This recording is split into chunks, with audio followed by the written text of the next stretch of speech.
ლიგაზე 4 გუნდი დაგვრჩა, წინ 4 საჭადრაკო პარტია გველოდება. პარის სენ-ჟერმენის თავისუფალი კაცი ბაიერნის 7+1-ის წინააღმდეგ, რომელი უკეთ შეისწავლის მეტოქის სუსტ წერტილებს და გაანეიტრალებს მის მთავარ იარაღს არსენალში. ყველაფერი კვარას ფლანგზე გადაწყდება?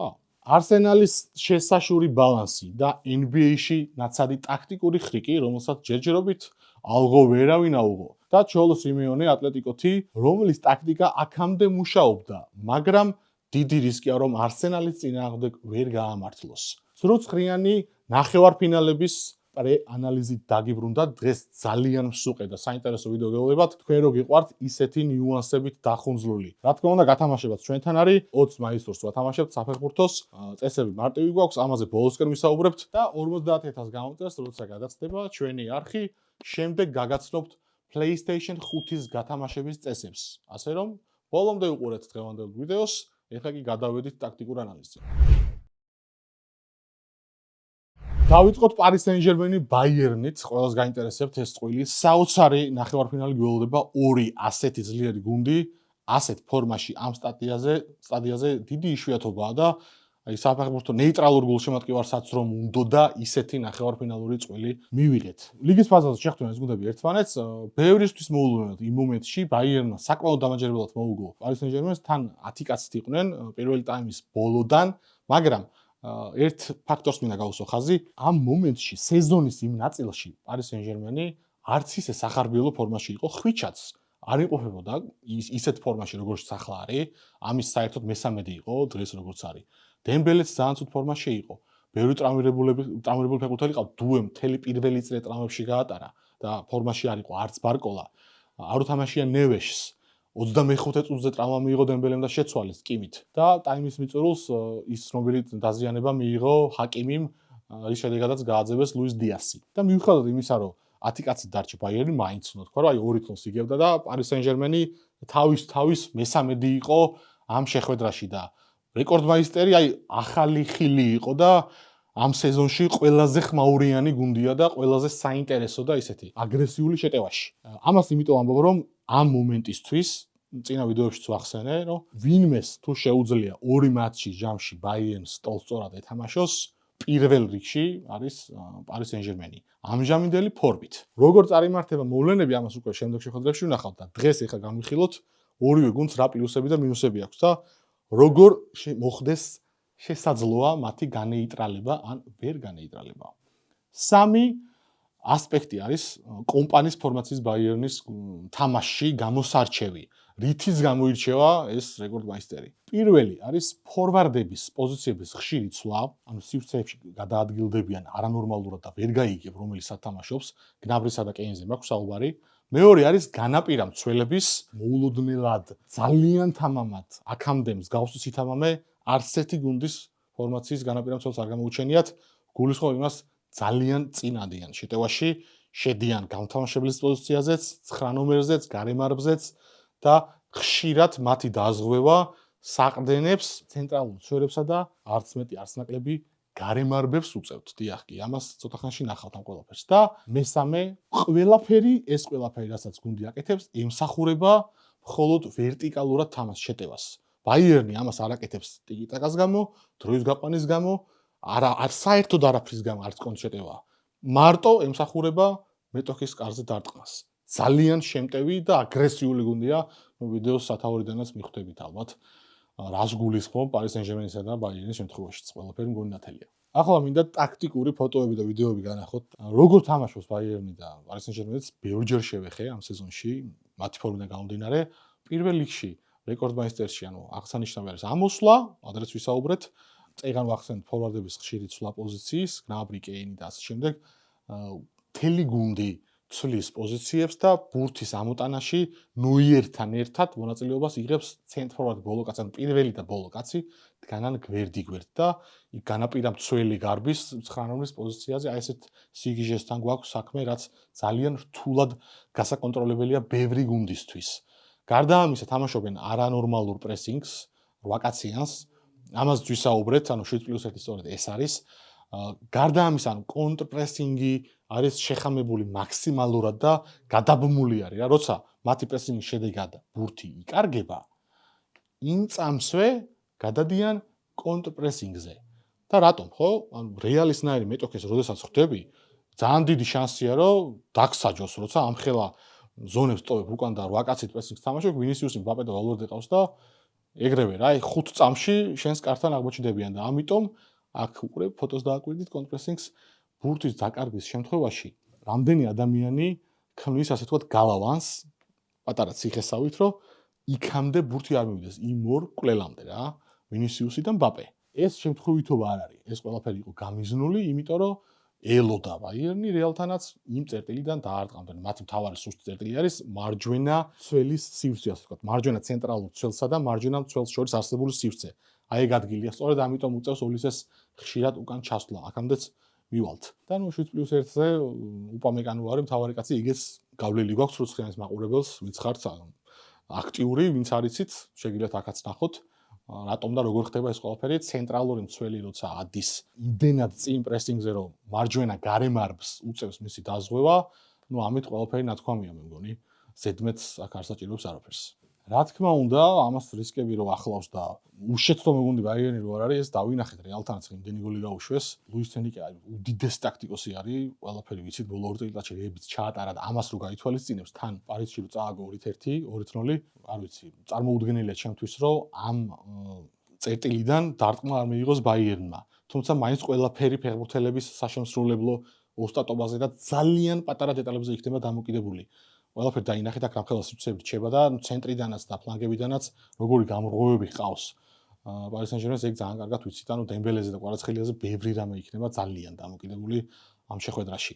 და ნუ როგორ წეგან ვახსენეთ, გარემარბის დაზღვევა და უპამეკანოს წინასწარ პრესინგზე, აქაც ხედავთ, ნუ ოლისე რა შეგნებულად და დროულად მიყვება იქ რა, მენდეშს და სხვებს როგორ აზღვევს და ჩვეულებრივი მარჯვენა ფსველივით უკან ჩადის და კეტავს ზონას რა. მაგრამ ამას სჭირდება სიზუსტე, ნაბიჯი და ნუ ხვიჩას ფორმის გათვალისწინებით რა ასწრაფებულია და რა საოცარ ფორმაში არის ინდივიდუალურად, მოკლედ თავარ დარტყმას და თავარ ჯახს სწორედ აქედან ველოდები მე პირადად, იმიტომ რომ მენდეში და კვარაცხელია versus ოლისე და ლაიმერი. შეიძლება სტანისში იდგეს, მაგრამ ალბათ უფრო მაინც ლაიმერი იდგება.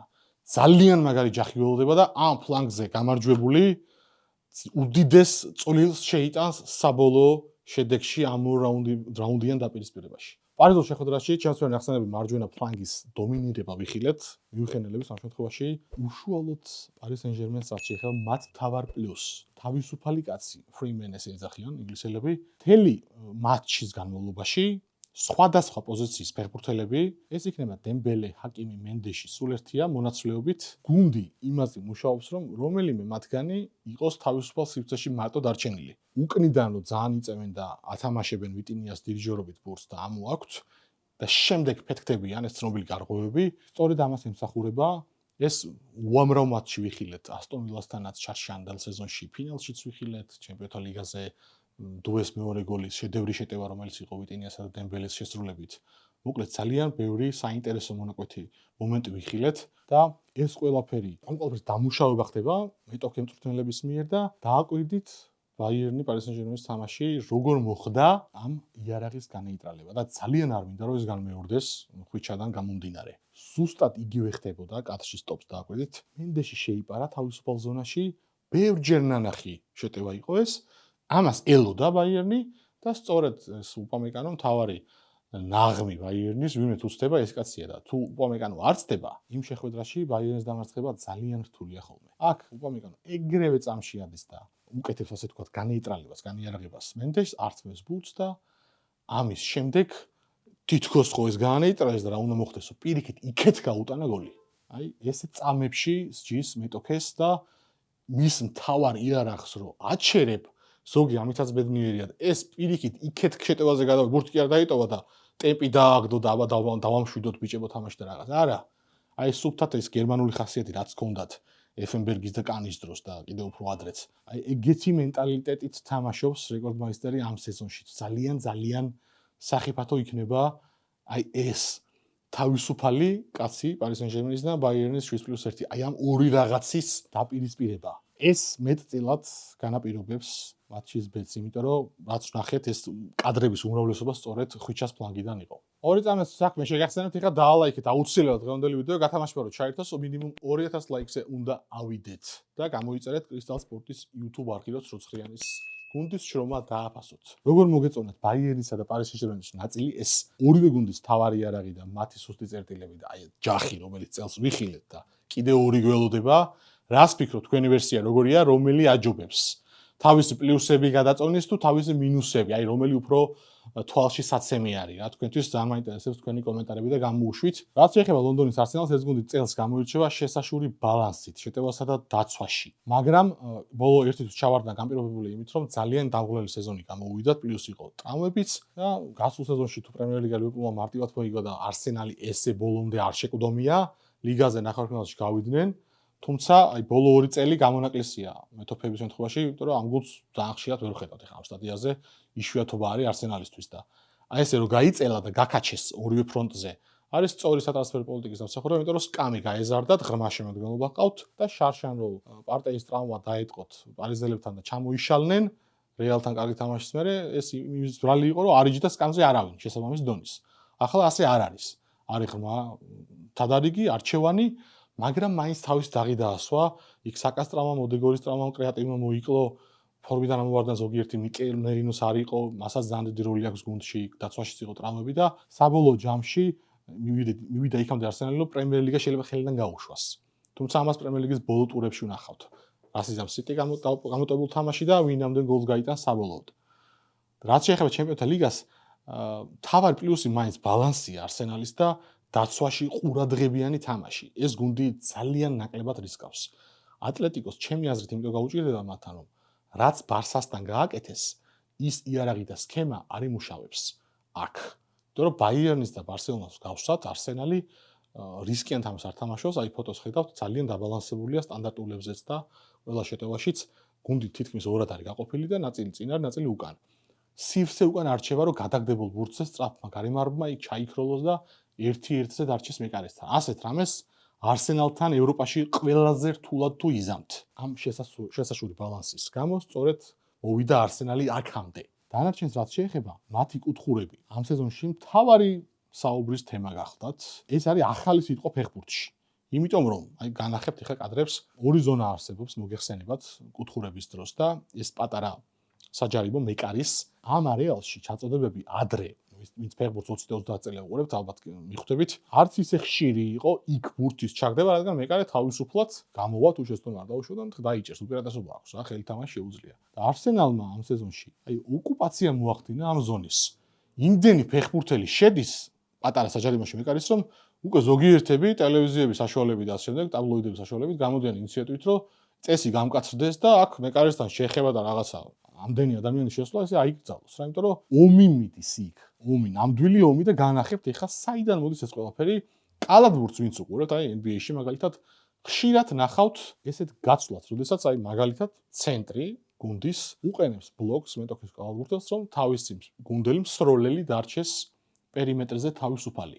ფაჩულიას აკეთებდა ადრე ხშირად ამას, როცა Golden State-ში იყო და თავისუფალად ისვრის, ვისაც სამიანის როლა შეუძლია და აგდებს. დაახლოებით ეგეთ რამეს აკეთებს არსენალი კუთხურების დროს და ეს არის სწორედ კალათბურთიდან წამოღებული. და მინდა ეხლა კადრებს დააკვირდეთ, წოდდება კუთხური, ამ შემთხვევაში მაღალი და დაკიდული, რომ ბურთი ცოტათი უფრო დიდხანს გაჩერდეს ჰაერში. რა ნუ კუთხურებზე მოგეხსენებათ, შეიძლება ოდნავ დაბალი გაუშვა და ჩახვეული რომ უფრო კარისკენ მოიჭრას და ეს დაკიდული არის არსენალის საყვარელი კუთხური. და დაკიდულებს აწვდიან და კადრს შეხედეთ, ერთ-ერთი გუნდელი მეტოქის ცველს ბლოკს უკეთებს, ანუ ბოჭავს, რა ხელით კი არ იჭერს პენალტი აიგიდოს. არა, ეგეთ რამე არ არის. აი ზურგით, კლავით, კორპუსს უყენებს და ამ დროს მეორე გუნდელი მორბის. ცოტათი უკნიდან, გამოთავისუფლებულ ზონას ბლოკის შედეგად ითვისებს და გააქვს გოლი. ასეთი რამ არსენალის შესრულებით ხშირად ვნახეთ ამ სეზონში და ძალიან რთულად არის თავის დაცვა შესაძლებელი მეტოქეებთან თამაშის დროს და რა ვიცი, ზოგიერთ ხუმრობს კიდეც, რომ პენალტი ურჩევნია კუთხურის საკიდებას მეტოქეებს რა. მეორე სტილის კუთხურსაც იყენებენ. უკანაძელს კეტავენ ძალიან ხშირად და შორეული ჩაწოდება არის ეს, რომელსაც საკა ძალიან მაგრად იყენებს, მარჯვნიდან როცა აწვდიან. აი უკანა ძელთან 4 კაცი დაახლოებით იქ დგანან ესე მშვიდად და უცებ ფეთქდებიან და ჩაკიდებულ ბურთზე ერთ-ერთი მათგანი ახერხებს თავის დარტყმას და წეგან შემორბენი ვახსენე, ამასაც ხშირად იყენებენ. კეთდება მეტეკარის საჯარიმოს ხაზის გასწვრივ ჩაწოდება და ერთ-ერთი ფეხბურთელი არსენალის საკმაოდ უყრიდან საჯარიმოს ხაზიდან დაახლოებით 5-6-7 მეტრიდან მორბის და შემდეგ ხტება და ურტყამს. ანუ აქ რა უპირატესობას იღებს. როცა შენ ადგილზე დგახარ და ისე ხტები მაღალ ბურთზე, შენი მეტოქე უფრო მაღლა ხტება, თუ ის უკნიდან მორბის და ასე ვთქვათ, აკრეფილი აქვს სისწრაფე რა. ამასაც ხშირად იყენებენ და რა დონეზე აქვს ნამუშევარი? კუთხურებზე, არ ვიცი, მათემატიკური სიზუსტით, საოცარი შრომაა ჩადებული და ამის შეხედვით საქართველოს ნაკრები და ეს დემირალი კიტეიშვილის ეს ორი კუთხური მახსენდება, ანუ რა საშორს ვართ ამ დონისგან. რას იტყვით ამ ყველაფერიდან გამომდინარე, ვის თვლით ფავორიტად ამ წყვილში? რას ფიქრობთ, რომელი მათგანი გააღწევს ფინალში და ფინალური წყვილები ჩამოწერეთ კომენტარებში, ვარიანტები, რომელ წყვილს ფიქრობთ, რომ ფინალში ვიხილავთ და რამდენად ეთანხმებით ჩემს ანალიზს და რა იყო თქვენთვის ახალი, რამე ხო არ გამოჩა ეგეც. გამოუშვით აუცილებლად და გადავიდეთ ახლა გათამაშებაზე, რომელიც ტრადიციულად არის ჩვენთან. 20 მაისური თამაშდება, ეგ ვიცით, ეგ წესები 2000 ლაიქზე ავდივართ. ეგრევე ირთვება გათამაშება და თქვენ წერთ კომენტარებს, ნებისმიერ რამეს დააფიქსირებთ აზრს დღევანდელი თემებიდან გამომდინარე და 2000 ლაიქის შემდეგ ჩაირთვება გათამაშება და 20 საფეხბურთო მაისურს მოიგებთ. 20 საინტერესო კომენტარის ავტორი. Retro კლუბი ნაკრები სულ ერთია. რაც შეეხება PlayStation-ს, როდესაც ჩვენი YouTube არხი 50000-ს გამოწერს გადაცდება, ამის შემდეგ გავათამაშებთ, დავაანონსებთ ყველაფერს, აგიხსნით, მოგახსენებთ ლამაზად თავის დროზე და ერთ-ერთ თქვენგანი PlayStation 5-ს მოიგებს. დღეისათვის სულ ეს იყო. დიდი მადლობა დროის დათმობისთვის და ცოცხლიანი ჩემპიონთა ლიგის ნახევარფინალების პირველი მატჩის ანალიზით დაგიბრუნდებათ მომდევნო კვირაში. აბა მაგრად.